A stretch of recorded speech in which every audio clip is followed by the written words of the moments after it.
जब हम विद्युत क्षेत्र की बात करते हैं, तो सबसे पहले हमें समझना चाहिए कि यह एक अदृश्य शक्ति है जो चार्ज के आसपास होती है।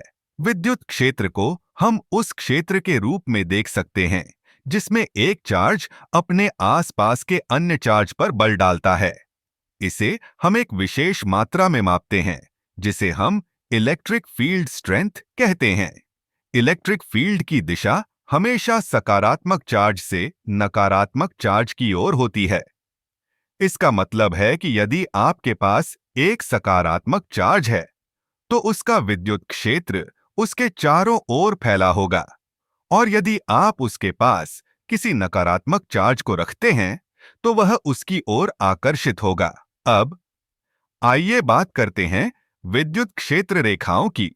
ये रेखाएं हमें यह समझने में मदद करती हैं कि विद्युत क्षेत्र कैसे कार्य करता है। जब हम एक सकारात्मक चार्ज की बात करते हैं, तो विद्युत क्षेत्र रेखाएं बाहर की ओर फैली होती हैं।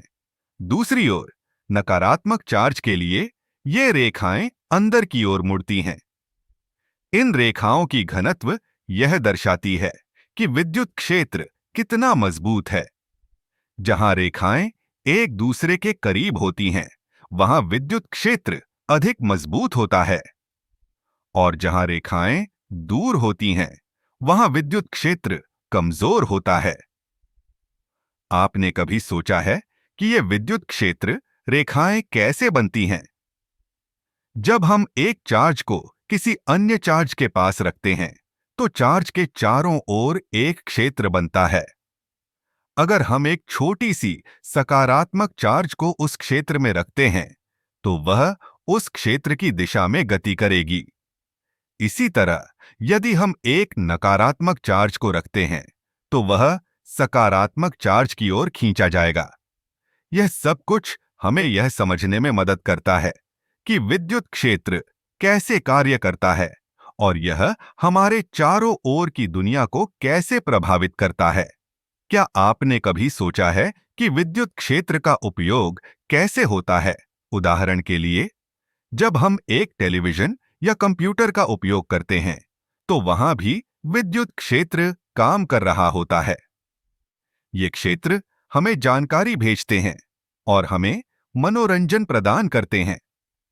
इसलिए विद्युत क्षेत्र और इसकी रेखाएं केवल एक थ्योरी नहीं है, बल्कि ये हमारे जीवन का एक अभिन्न हिस्सा है।